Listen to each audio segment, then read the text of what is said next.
proposition in front of the House. This House believes that artificial intelligence will create far more and better jobs than it destroys by 2025. How many of you believe, and will vote at the moment with the pro team, that AI will create far more and better jobs than it destroys by 2025? Hands up. How many of you believe that? Make some noise. Let's hear. How many of you really believe that? Okay. Well, that's a good number. Okay. How many of you do not believe that? How many of you vote against the motion?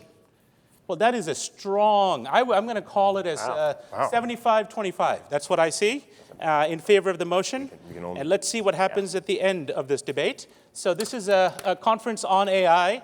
Clearly, we've attracted some self-selecting crowd of believers. But you're also going to see what the arguments are made by both sides right now. So without further ado, the format will have opening remarks, statements, 4 minutes on each side, returning over to both sides, giving 4 minutes. We'll have time for rebuttal. The most interesting part comes when I throw it open to you. You have the chance to put tough questions to one side or the other, so think about it as they make their arguments. What's a tough question for one side or the other? And I'll come and ask for some tough questions from the floor we can put to them during the open period. We'll give them a chance to go at each other as well, and then we'll wrap it up, and then you vote again. All right, who's ready for this debate? Make some noise. All right, there we go. 4 minutes on the clock. Pro team, please begin. So Vijay, please, first, thank you for giving me the opportunity to be up here with such a distinguished group of individuals. I don't know that my reading level is quite at that of the economist, but we're going to give this a shot.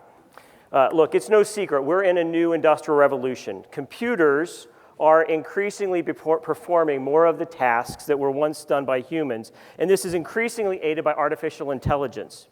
Artificial intelligence is allowing us to scale people in the same way that we scaled machines in the 20th century. It's allowing us to bring machines in. As this transition happens, an interesting set of outcomes is starting to occur. We're seeing the cost of transactions decrease, the quality of the transactions increase, and at the same time, the jobs that people are doing are starting to change. But I contend this is only part of the story. You see, the process of the mechanization of labor really helps create more demand for products and services. And as more demand for products and services happens in the marketplace, it actually creates the demand for more jobs, new jobs, jobs that didn't exist before, jobs that we didn't have time to do before, and frankly, jobs that have higher purpose and order from an economy perspective.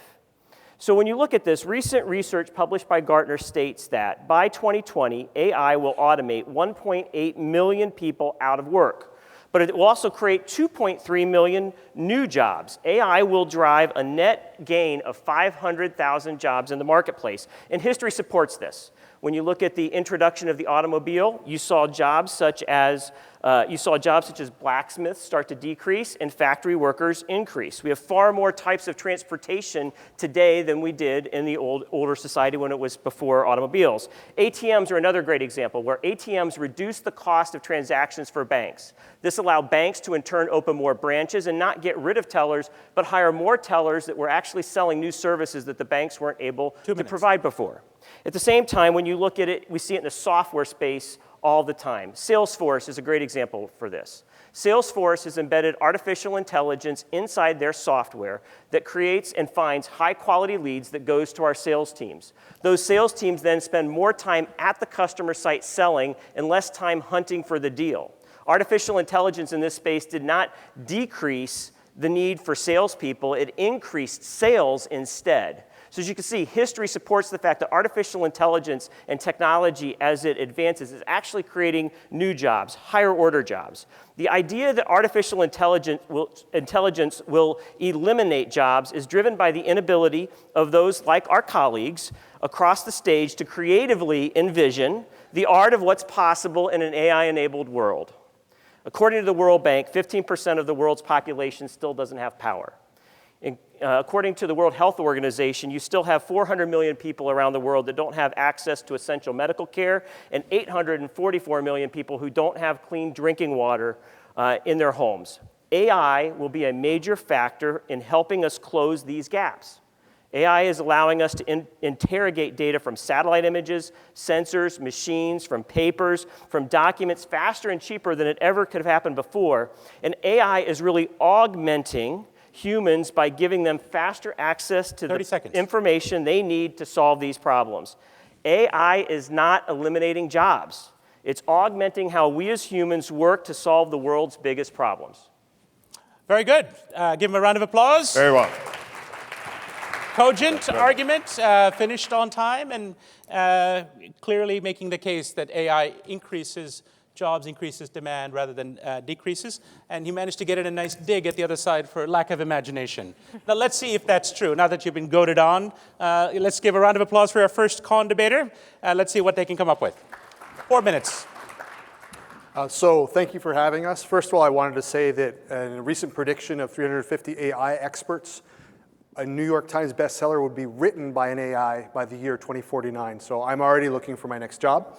That being said, I find their proposition that AI will create more good jobs than it destroys to be absolutely ridiculous.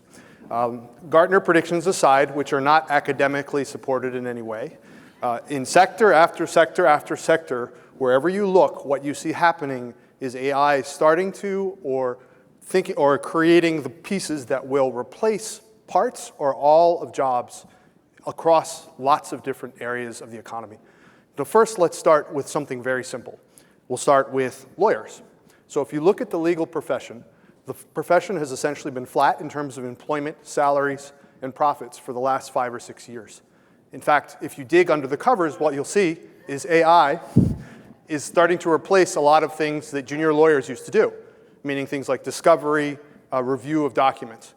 This has essentially caused so much decline in demand for lawyers that now law schools are starting to close. Now, you would think in a roaring economy, there'd be plenty of work for lawyers, but no. So AI didn't solve that problem. Let me give you another example. When I was on the airplane coming here, I sat next to a gentleman who maintains radio towers for large radio stations. He has now drones flying the towers and taking infrared pictures for looking for faults in the cables on the towers. What used to be hundreds of workers is now reduced to about 30 or 40. They only go up the towers when they need to find a fault. This is a good job that disappeared, or is starting to disappear, in piece or in whole. In sector, across the economy, you'll see this everywhere you look. Now, 2 minutes. Thank you. I'll even point to one more example, journalists. So, no. Obviously, if you look at the curve for employment in journalism, it's essentially straight down. 2 things happened there, both of them AI-driven. One, an unlimited supply of ads came online when online ads became common, and AI marketplaces allowed advertisers to substitute print and other things for these online ads.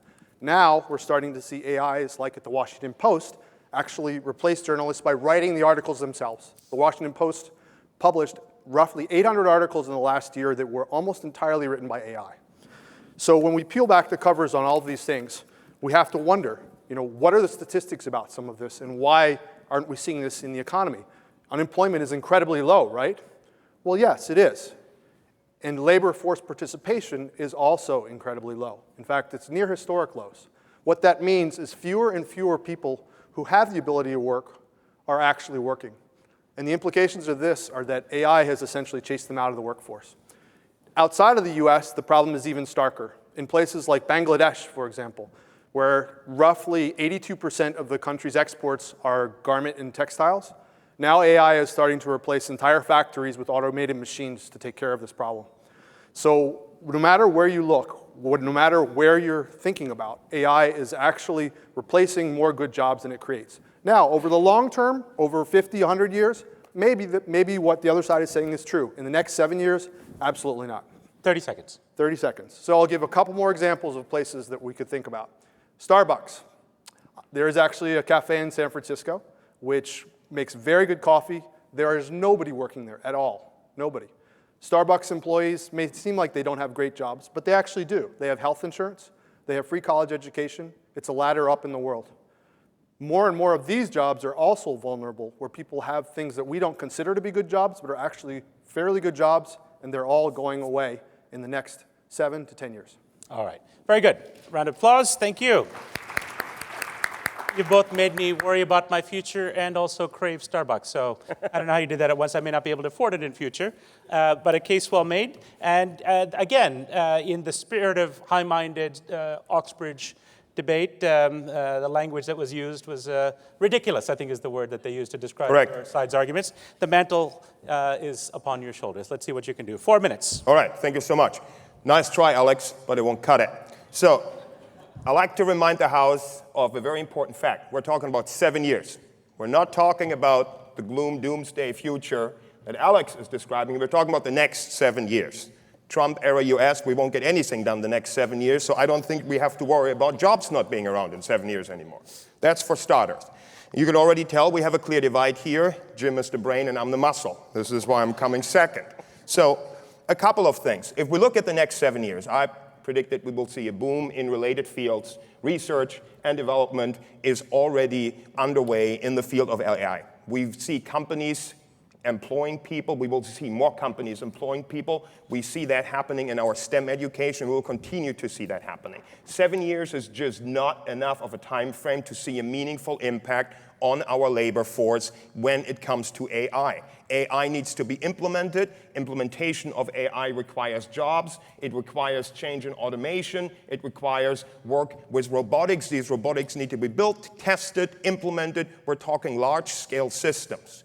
I simply cannot believe that in a time frame of 7 years, anyone would argue that we see a decrease of jobs happening. If you look out in the future, I absolutely believe that not a single job will be spared of AI or AI and robotics. I simply believe that they will be able to do any tasks that we're doing better than we're doing, and that means everything from surgery to driving a truck.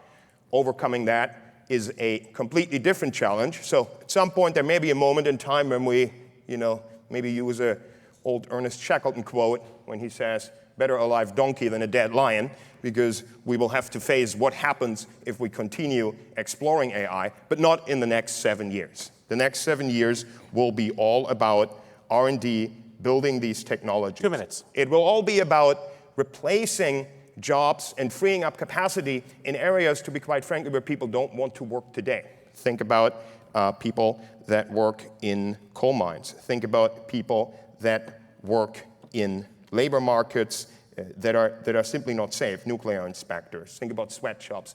It may free up capacity in some of these areas over the next 7 years, but what it will do at the same time, it will allow this capacity to be reinvested in the labor market at the same time. That is fundamentally our belief. I think I'll leave it at this. Very good. In praise of dead donkeys. All right. We've heard the second opening argument.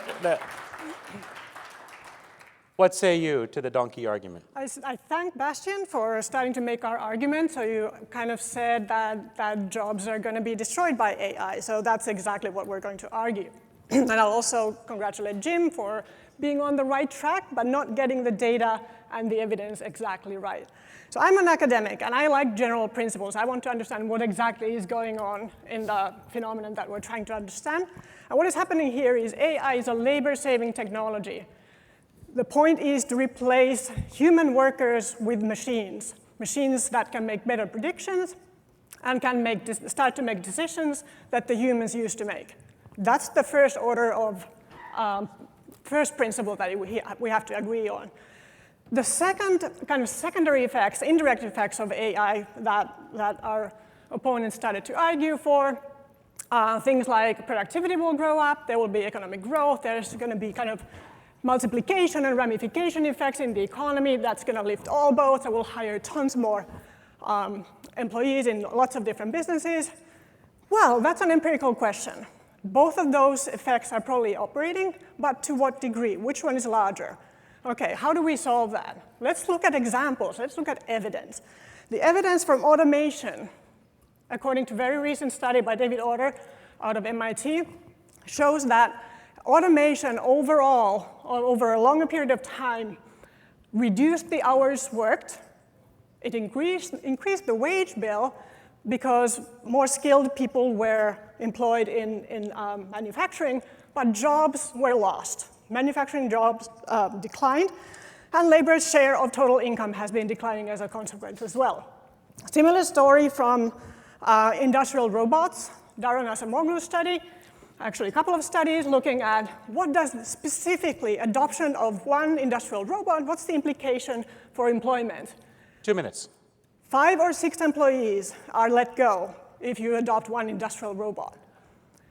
And that's accounting for all those productivity and growth and trade effects. That's the net effect. So there's just no evidence that says automation or robots are going to actually increase employment. Okay, so would AI be different? How is AI different?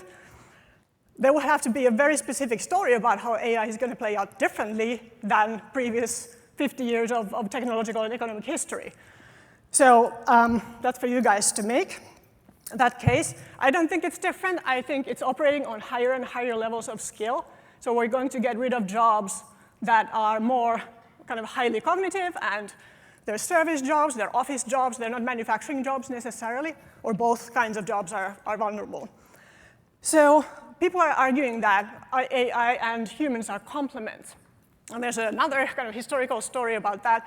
Automation in textiles, particularly in weaving. So when weaving started to be automated, actually there was job creation in spinning, because spinning is complementary with weaving. So when you increase productivity in weaving, then you need more spinners because there's going to be growth and everyone's going to be happy. And that was great until spinning got automated as well. And those jobs were lost. And that's exactly what's going to happen in AI as well, or in jobs that are going to be lost to AI. It's going to advance, and it's going to get to higher and higher levels of kind of cognitive and educational skills. So where are those new jobs and new tasks going to appear? It could be innovation. It could be monitoring technology. It could be handling exceptions. But there's no point in adopting AI in the first place if you're going to have to employ more people, more humans in monitoring the technology. So it just does not add up. All right, very good. Thank you very much. We've had the final opening remark. I'm reminded, Aya, by your comment that the only jobs left might be in monitoring technology, about the old joke about the fully automated factory, which had only one employee and a dog. And the dog was there to keep the employee from touching any buttons. So it's a bleak, bleak future you paint for us. This is your chance for a rebuttal. You have 3 minutes. Use it any way you wish. And I'll give you the same opportunity. And if you have something to say that offends you from the other side, I will allow interventions and based on my judgment. So go ahead. So I think Alvin Toffler summed up their thought process here really the best when he said, the illiterate of the 21st century won't be those people who can't read and write, but it'll be those who can't learn, unlearn, and relearn. Look, my peers here have created a dystopian picture of what the future looks like, where our jobs are going to be eliminated by computers, artificial intelligence. That humans have the vision and foresight, but humans have the vision and foresight to see the art of what's possible when they are freed up from the shackles of everyday work and work to work on life's bigger problems. We use the example of textiles. Aya brought that up. So take a look at Stitch Fix. Stitch Fix uses artificial intelligence to narrow down a huge selection of merchandise for a user, the market to fit the customer's preferences, and leaves the final choices of items to personal touch to human designers. Stitch Fix not only created jobs for 65 data scientists, but thousands of designers. The company already has revenues of $730 million in fiscal 2016. In 2017, IPO is looked to be worth $3 to $4 billion. There is a harmonization. There are real examples of where artificial intelligence and people are coming together. But I would argue that in a book that Alex co-wrote called The Driver in the Driverless Car, How Technology Choices Will Create the Future, he and his co-authors say, we will not be able to prevent automation because it is key to economic growth. There is no way that we can sugarcoat the impact of technology on employment. We simply need to prepare for it. We need to learn where technology is headed and understand its impact. Now, they were close, but they didn't finish the thought. What they failed to say is how we should deal with the impact of AI in our workforce. Continuous training and retraining of the workforce. Just like Alvin Toffler said, this is about humans adapting. I know my phone number growing up from my parents' house, but I have no clue what the phone numbers of my 3 kids are. Why? Because the Siri does that for me. Artificial intelligence answers when I need to figure out how to make a phone call. I've adapted. There are things that I've stopped doing because the computer is doing it for me, and now I'm worried about higher things, like how the hell we're going to keep VJ employed next year, right? So I'm worried about bigger order things, higher order activities. So don't be afraid that jobs will be eliminated. That's not what we need to fear. Fear that we aren't prepared for the jobs 30 seconds. that are going to be created. That's where the gap is coming. It isn't that jobs aren't being created. It isn't that the employment rate is mysteriously going away. It's that we are not retraining our people for the new jobs. We're going to have to continually train and retrain ourselves to do the new jobs that will be created as AI eliminates the monotonous, the mindless, and the mundane in life. That's it. All right, very good. Excellent. And thank you for your concern for my job. Buttering up the moderator is another well-worn technique. It won't work, but I do appreciate the sentiment. So 3 minutes, as you choose to use it, is yours. Sir, your good name has been sullied, and that of your book. You wish to stand up and say something about it. So I want to say a few things about your points, which are actually not that good. But so we do need to retrain. I agree. But the problem there is the proposition we're arguing is, will AI create better jobs? The preponderance of evidence to date is that when a job gets replaced by AI, people who get their next jobs actually end up making less money. This is academic research. That's not a better job. The example you point to about Stitch Fix sounds like the app economy to me, where you have a $700 million market cap company or something like that, and a whole bunch of designers, most of whom are making probably $15,000 a year or $25,000 a year. It's about the quality of the jobs. And AI does not promote quality of jobs in any way, source, or form. Maybe there are a good amount of jobs that get created in a select group of fields, say AI software or people who are doing data science. But when you look across the breadth of the economy, even after workers retrain, even after they retrain, they end up making less money and in jobs that are worse. And that's the real problem with AI. It takes things that in the past, perhaps we were doing better at, and puts us in a worse position. And I'll put a couple other examples out there as well, too. When you look at places like Bangladesh, which I mentioned, when AI wipes out those jobs, which it is, in Bangladesh, those are very, very good jobs. Those jobs took whole villages, the entire country essentially, out of poverty, took them into jobs where they can feed their children, send their children to school, and where they have a decent life. Those jobs are going away. There is nothing on the horizon that will replace those jobs. And maybe we'll see something in 10 or 20 years. But right now, what we're seeing is factories empty over there. And so when we focus on things like Gartner or things like Stitch Fix, we see the world through a very, very tight American lens. Whereas in reality, when you look globally across the whole picture, it's a lot darker. It's a whole lot darker. Now, I also agree that we need to retrain people and pay for it. And that's something that, frankly, in the US, we spend very little money doing. The only academic study that we've seen that shows essentially a one-for-one replacement with automation was in Germany. And there, it was similar to the study that it was citing. And there you saw workers migrate to other jobs, which were relatively good. 30 seconds. But that was in Germany, which has some of the most progressive social policies and worker retraining policies in the whole world, and also some of the best worker protections. In the US, it's not like that, and frankly, the rest of the world isn't like that. It's much more likely that all of these people we're talking about will be either out of jobs or downgraded into lesser jobs, struggling to make more money in things like the gig economy. Oh, sorry, Sebastian. Nice one. All right. Very good. Okay, so that takes, thank you. This brings us to the open portion, where I and all of you have a chance to grill these two sides. My question is for the professor. I'm Jeff Bernstein with the Association for Advancing Automation. All right. The question is you have no dog in this fight at all. Well, the study that was cited from MIT about So you how were going to say which side it's for? Oh, side it's opposite. for this side here. Yeah. It's I'm sorry I can't pronounce your name, but and I can't pronounce the author of the study, Darren Seglu. But I talked to him about his study, and I asked him. I read his commentary on his own study, and it said that there's nothing in the study to suggest that robots are a threat to jobs. he cited pockets where one robot replaced people in the highest concentrations. But he wasn't worried about robots replacing jobs. That study, I believe, has been misrepresented by that side. Okay, you have a specific citation that's being challenged. What do we wish to respond? I'm sure Professor Acemoglu may have said many things in different contexts, but in that study, he very specifically measures the impact of additional robots on employment in that local labor market.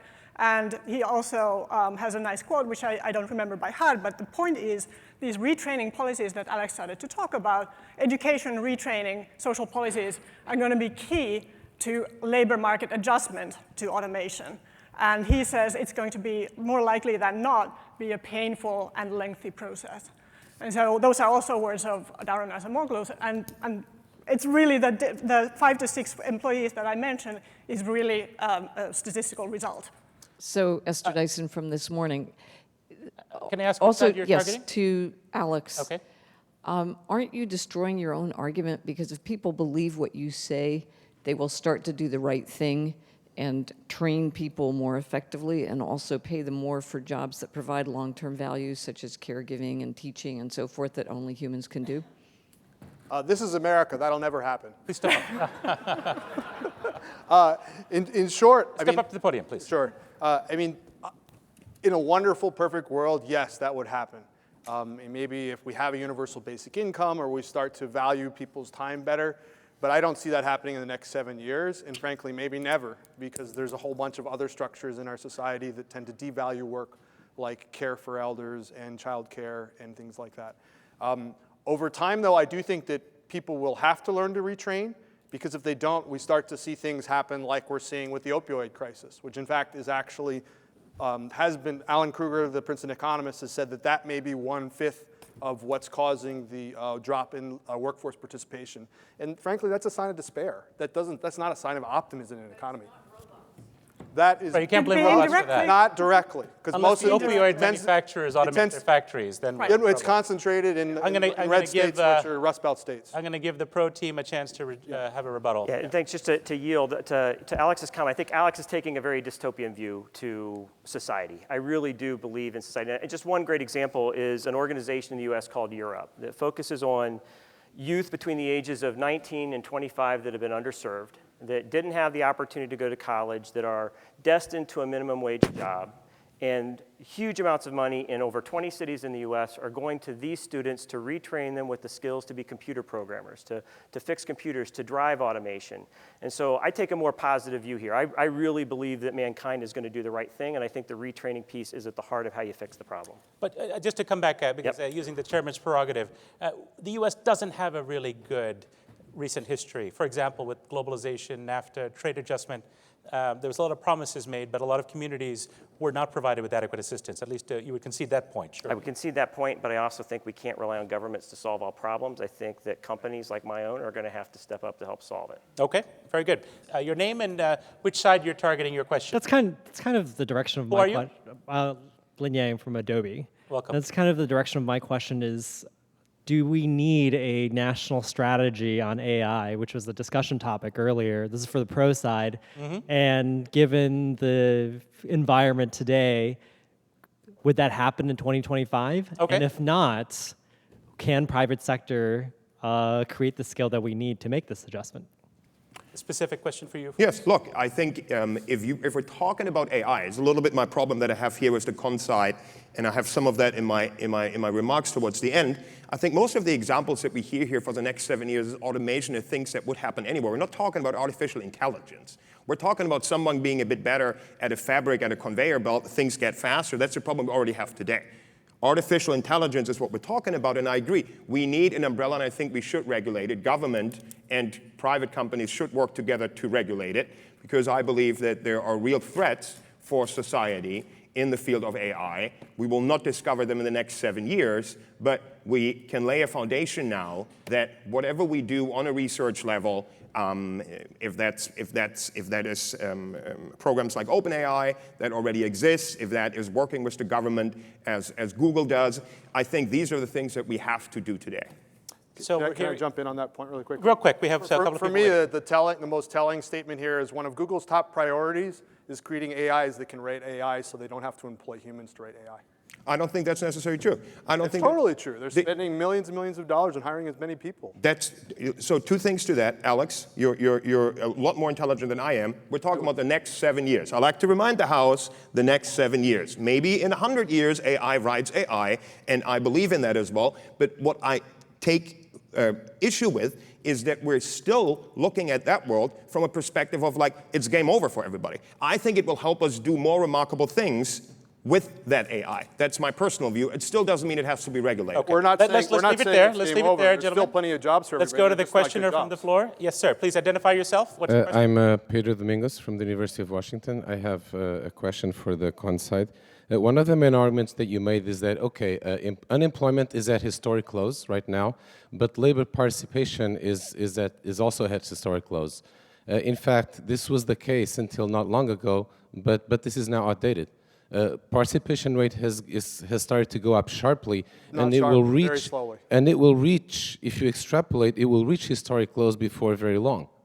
And this is not unlike what has happened in previous waves, for example, of the industrialization, where it's not that the industrial jobs, of course the industrial jobs disappeared, but they were replaced by service sector jobs. So your main argument seems actually to now be outdated. I would disagree with that because I actually just pulled statistics from the Bureau of Labor Statistics, and they are forecasting that labor force participation will continue to decline until 2026.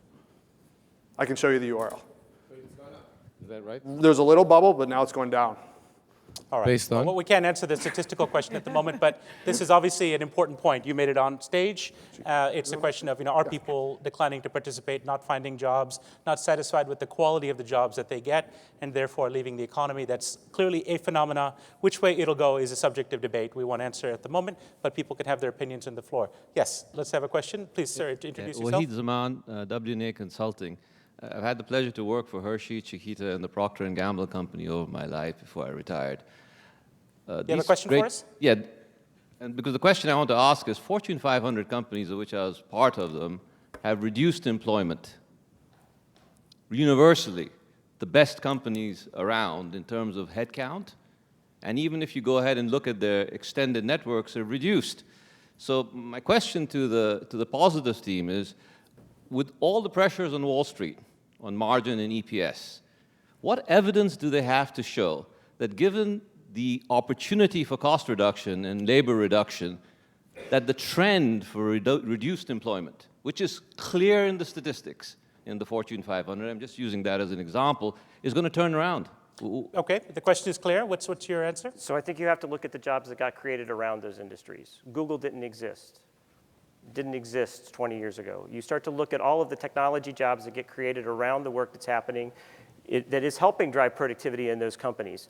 So I've made it very clear there are jobs that go away and there are jobs that get created. So if you look at the jobs that get created at companies like SAP and Oracle that have eliminated jobs because you've automated processes that used to be done by people, that is a form of how the jobs will move over time to higher order jobs. I'm not debating the fact that jobs over time are going to go down in some industries, but they're going up. I go back to the employment rates, and you've got to look at the total employment. It's not that jobs are not going to go away. It's that overall higher order, higher paying jobs are going to get created over time. Okay, let's get a quick rejoinder. Just to comment on that, if we look at companies, as you mentioned, large companies that are the most AI intensive, our best guess about that, Google, Facebook, they are also the least labor intensive companies we have. Employment per income is the lowest of the low. So that is not going to be the answer to employment questions. And moreover, even if we took all the computer science graduates coming out in the next 7 years, that would be a blip in our labor statistics. That's not going to be driving overall employment. Overall employment is going to be impacted across the board, but employing computer scientists in innovation jobs is going to be a tiny rounding error. Okay. There's a question here, and then we have a couple more there. Yeah, Brent let's move Leland, quickly. Advancing AI, Wisconsin. I used to think like the pro side, so this is a question for you guys. And then I got religion. So I was talking to an insurance company, and they'd already moved 3,000 people to an offshore center doing their repetitive processing, $10 an hour. They're doing a robotic process automation project right now, year and a half into it. they're taking that 3,000 people down to 1,500 people, of which, yes, 500 are now managing, babysitting the bots, but it's still a reduction, and that's what maybe, it was eye-opening. So I guess how do you respond to that when there's real companies, and this is happening in the next year? Look, I think Jim just said it. Nobody is arguing that jobs don't go away, period. But I think we should stay on the topic here. We're talking about the jobs that will created by artificial intelligence are better and more than the ones that get eliminated by it. And for that, I believe it's helpful to just remind us that we're talking about AI and not a continuation of globalization, a continuation of let's be more efficient in the workplace in general. These are trends that are happening regardless. The fact remains, the only way that we can conquer them is to invest in the future. Understanding artificial intelligence as a tool that we can use to train your workforces, that we can use to enable people to do things on a more high-paid level than the products and the work that they're doing today. I fundamentally believe that. Nari Safavi, WBZ, NPR Chicago. And my question for the opposition is, what would your remedy be? Isn't the core of this the fact that we view labor, human beings, as a cost in the process? And shouldn't you really be arguing against shareholder maximalization rather than against AI? Do you want to go? No, go. So I actually think that's a false choice. And I think I'll again look back to Germany for that, because Germany has done a spectacular job of balancing the needs of individual workers and maintaining stable economic growth. Their unemployment rates are a little bit higher than ours, but they have far better benefits. And they actually have, I think, among the largest export surpluses in the entire world, primarily technology and manufacturing. So it really sounds like your beef is not with AI, but with American social policies. I think that social policies can mitigate and handle these problems to a certain degree. I think we have done zero social planning for automation, let alone AI. Hi, my name is Josie Davis, and I'm a creative producer, and I own an advertising agency called Curmudgeon Group. This is for the pro side, I guess, okay. But both sides, and it kind of piggybacks on your last comment. So I guess I keep going back to this idea of what defines a better job, and I think more jobs and better jobs to me are two different things. So if you can talk a little bit about, again, like the U.S. social policy and economic policy and how that relates to better jobs, and from your end, Jim, being with GE, can you maybe talk a little bit about what kind of you think that your company might be doing as an example, or other companies of your stature, to help create what you define as a better job, and especially in areas that aren't in cities and aren't in urban parts of this country, where people don't have access regularly to the technology that we're talking about? Thank you. I love your question, and I'm going to press the team a bit further. Give us 3 concrete examples of better jobs that you predict will take off in the next 7 years. Sure.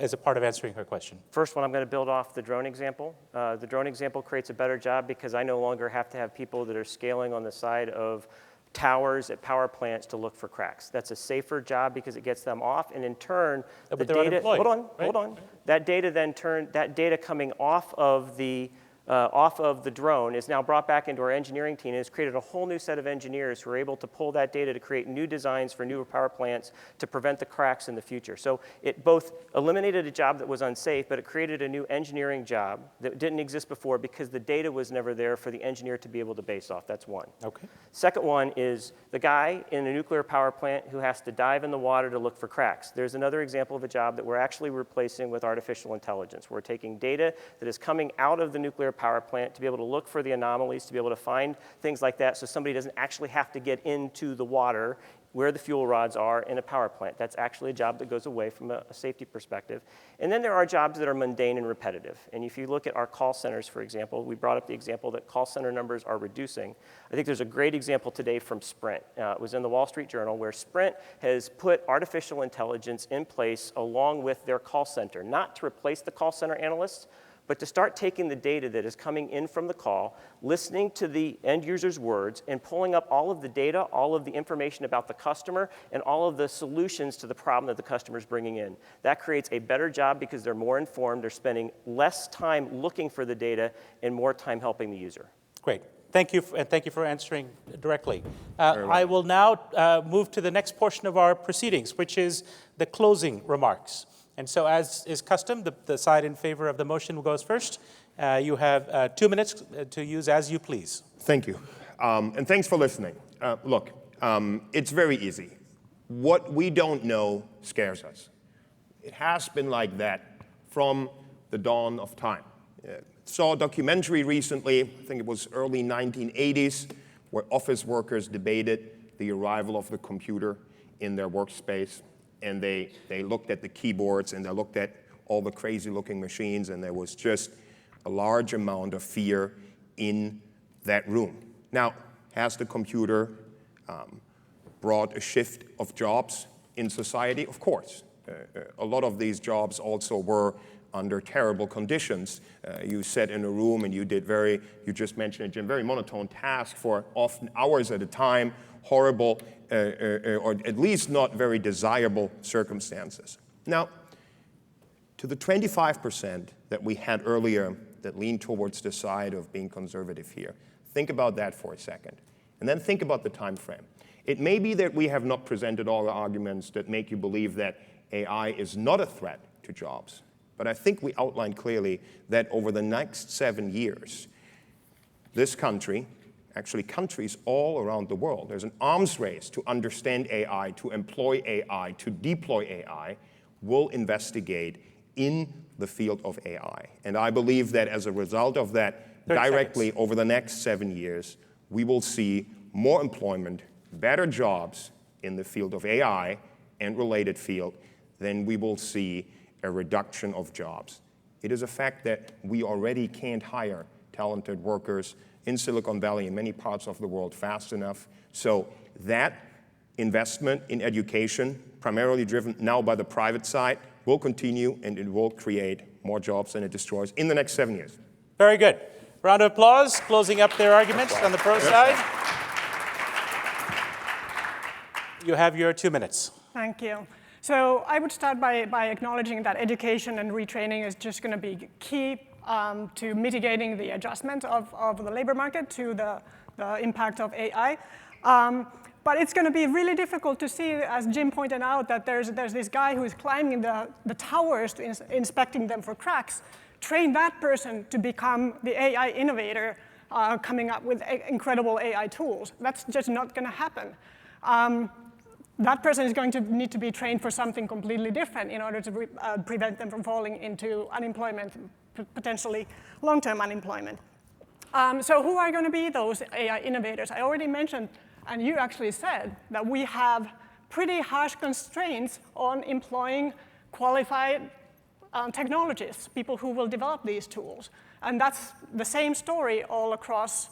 I know it's the same story in Europe. I don't actually know much about the Asian supply of skills in this area. So we're constrained by the educational system, creating enough skilled people to actually start developing the new stuff. And so it just doesn't seem that in the next 7 years we're going to have a massive number of innovation jobs and no impact on the low skill side. That is not going to be the story, unfortunately. Very good. A round of applause. Well done. So there it is, folks. We draw this debate to a close. You've heard the arguments. I think both sides were eloquent. They were forceful. They had examples. They responded to our challenges. And I think we also heard them dig in their heels, right? By the end, it was even more trenchant, if anything, than the opening. So they delivered what they promised. Now it's time for you to deliver your vote. So I'm going to repeat the proposition in front of the House, and again, a forced vote. This House believes that AI will create far more and better jobs than it destroys by 2025. And you must vote one way or the other. Hands up. How many of you agree with the motion in favor? Make some noise. I want to see how enthusiastic people are. Okay. How many of you disagree? How many of you vote with the con side? I have to say that the con side has moved the needle. It says 70-30. It's a close run affair, but I'm going to give them the victory for having persuaded more people. But I have to say, well done. Well done.